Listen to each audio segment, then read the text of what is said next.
오늘 세 가지 한번 생각해 보려고 하는데요. 그 첫 번째가 가나안 땅, 그러니까 하나님께서 약속하신 땅에 들어가는 자와 들어가지 못하는 자, 이 부분을 우리 하나님께서 말씀하시죠. 14장 27절에 보면 이렇게 말씀합니다. 나를 원망하는 이 악한 회중에게 내가 어느 때까지 참으랴. 이스라엘 자손이 나를 향하여 원망하는 바, 그 원망하는 말을 내가 들었노라.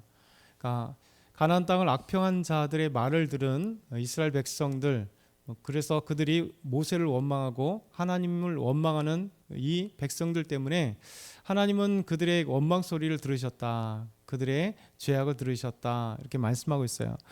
결국은 순종의 말, 그러니까 감사의 말은 순종은 감사가 나오게 돼 있고요. 이 불순종은 원망의 말이 나오게 돼 있습니다. 근데 이게 사실은 이게 불순종은 한 번으로 끝나면 좋겠는데 이 불순종이 참 안 고쳐져요. 왜냐하면 우리가 하나님의 말씀에 순종하기는 어려운데 불순종은 너무 쉽거든요. 그리고 이 불순종은 끊임없이 우리를 습관처럼 또 넘어지게 하고 또 넘어지게 합니다. 사실 이 불순종 때문에, 원망 때문에 가나안 땅에 들어가지 못하도록 하나님께서 말씀하셨잖아요. 그런데 오늘 말씀 이제 하반절을 보면 놀라운 얘기가 또 나와요. 분명히 하나님께서 너희들이 여기서 죽을 거다라고 말을 했음에도 불구하고 그들이 하나님의 명령을 어기고, 그렇죠? 여기고 이 말씀을 들었는데도 또 여호와의 말씀을 배반하고 그들은 아말렉인하고 가나안인과 싸우러 올라갑니다. 그러니까 하나님이 가지 말라 하셨는데도 불구하고 올라가요. 기어코 올라가서, 근데 하나님의 법궤와 모세가 그곳에 하나님 임재가 그곳에 함께하지 않아요. 그러니까 결국 진영에 하나님께서 계시고 모세가 있고, 이스라엘 백성들은 하나님의 명령, 하나님 말씀 불순종에 또 올라가서 결국 싸워서 호르마까지 그들은 이제 전멸당하는, 완전 전멸은 아니지만 싸움에서 지게 되는 이 사건이 참 신기하게 바로 연이어서 이어져요. 그런 거 보면 감사는 정말 우리 입속에 말만 감사가 나오는 경우가 많고 진실하게 하나님 앞에 감사할 경우가 없는 거죠.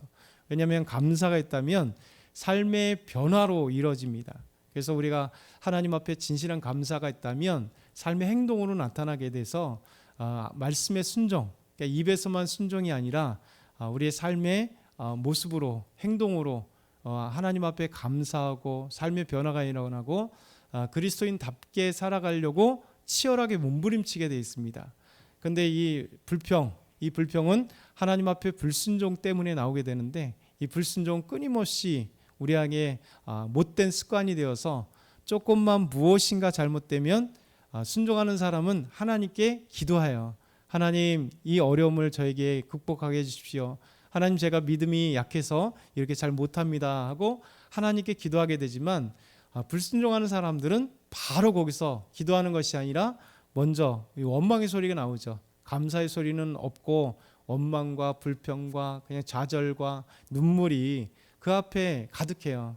결국 기도하지 않는다는 거죠. 그래서 우리가 순종하는 자와 순종하지 않는 자에 따라서 항상 감사가 넘쳐나는 생활이 있느냐 아니면 불평하는 삶이냐라고 정해지게 됩니다. 결국 가나안 땅에 들어가는 자와 들어가지 않는 자는 딱 한 가지예요. 하나님의 말씀에 순종하여서 가나안 땅을 보고 왔어도 하나님이 주시겠다 약속하신 그 땅을 믿음으로 바라보고 달려가는 여호수아 갈렙, 그리고 10명의 정탐꾼은 불순종하는 마음 때문에 그들의 불순종과 그들의 믿음 없음 때문에 하나님이 보이지 않으니까 그 어려운 현실만 앞에 보이는 거죠. 우린 지난 주일에 그런 얘기를 나중에 했잖아요. 우리 산 가운데 나타나는 거대한 바위들, 분명히 모든 사람들이 바위에 계란으로 던져서 계란으로 바위치기 같은 삶을 산다 그랬어요. 그런데 우리는 모두 다 그런 바위 같은 삶을 경험하지만 우리는 우리 안에 무엇이 있는가, 곧 누가 계시는가를 알게 되면, 나와 함께 하시는 분이 누구인가를 알게 되면 우리는 분명히 세상은 계란이고 우리 삶은 이게 세상은 바위고 그렇지만 우리가 계란이 아니라는 사실을 알게 돼요. 계란으로 그냥 던지면 아무리 던져도 바위가 깨지겠어요? 근데 계란 안에 무엇이 있느냐가 중요하죠. 계란 안에. 이 계란 안에 믿음의 핵폭탄이 있으면 하나님이 우리와 함께 하시고 하나님이 우리 안에 계시면 하나님의 능력이 계란 안에 있기 때문에 이 거대한 세상에 이 거대한 바위를 깰 수 있는 겁니다. 그래서 저와 여러분이 이 사실을 기억할 때 하나님이 나와 함께 하시면 내 앞에 있는 이 세상에 있는 수많은 바위들을 얼마든지 깨트려 줄 수 있는 거예요.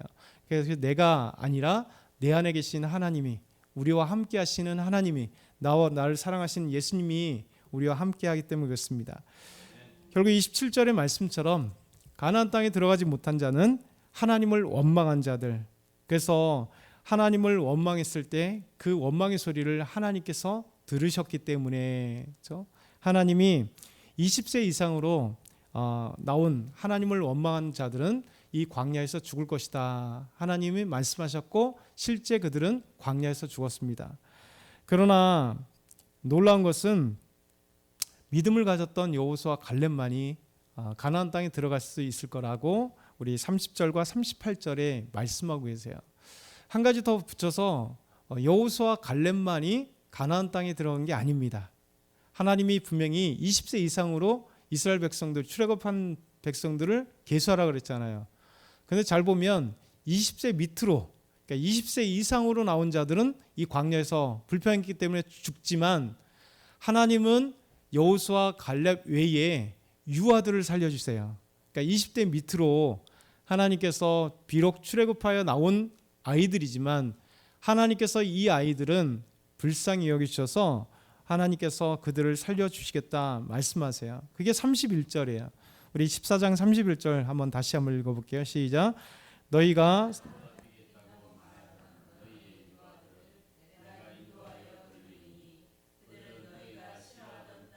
보려니와 아멘. 자, 너희의 유아들은 내가 인도하여 드리니 그들은 너희가 싫어하던 땅을 보려니와.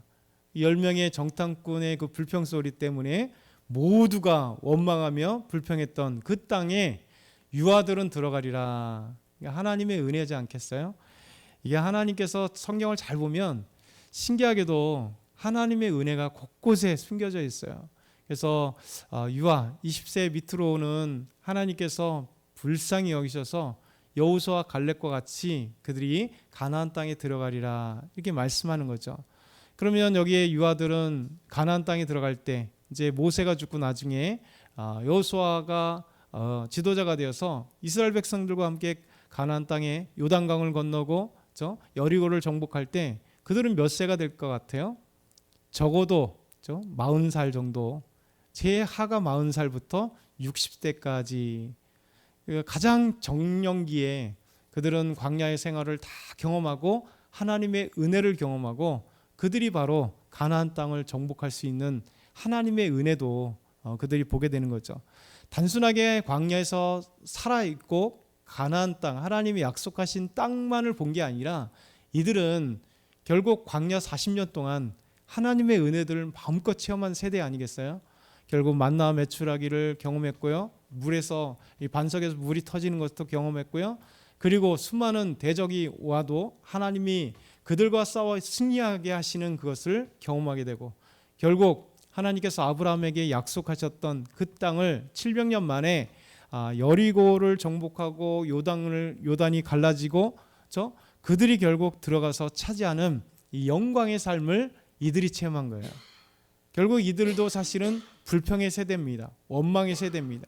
그럼에도 불구하고 하나님께서 은혜 주셨기 때문에 이 유아들이 살아서 들어가게 된 것. 그래서 이 전적으로 하나님의 은혜입니다. 결국 하나님이 이들도 쳐도 될 만한데도 불구하고 하나님께서 유아들은 살려주시는 은혜. 그러면서 두 번째 우리에게 말씀하시는 것은 이스라엘이 광야 40년을 지내게 된 이유가 33절에서 34절에 나오죠. 우리 14장 33절 34절 크게 읽겠습니다. 시작.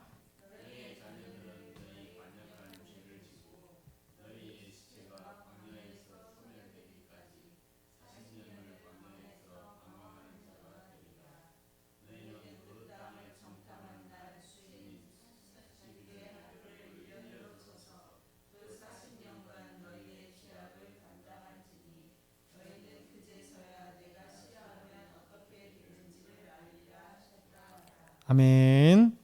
결국 반역한 죄를 지고 너희의 시체가 광야에서 소멸을 하기까지 40년을 광야에서 방황하는 자가 되리라 말씀하신 거죠. 결국은 불평의 원망의 죄가 결국 40년의 광야 생활을 하게 되는 것.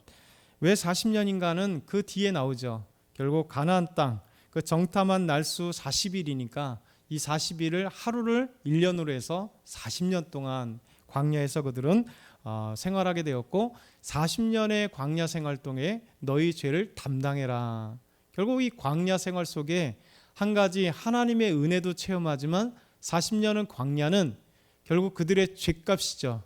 그러면서 이 광야 생활하면서 우리 아버지가 우리 할아버지가 40일 가서 40일 동안 가나안 땅을 정탐했음에 돌아와서 부정적인 그런 이야기를 보고를 했고 결국 우리의 아버지와 우리의 어머니와 우리의 부모들 세대가 결국 원망했기 때문에 이 죄값이 여기서 있구나.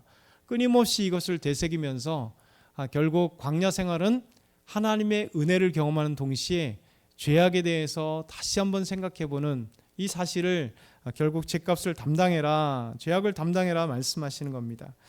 마지막 세 번째는요, 죄는 반드시 그 죄값을 치른다는 거예요.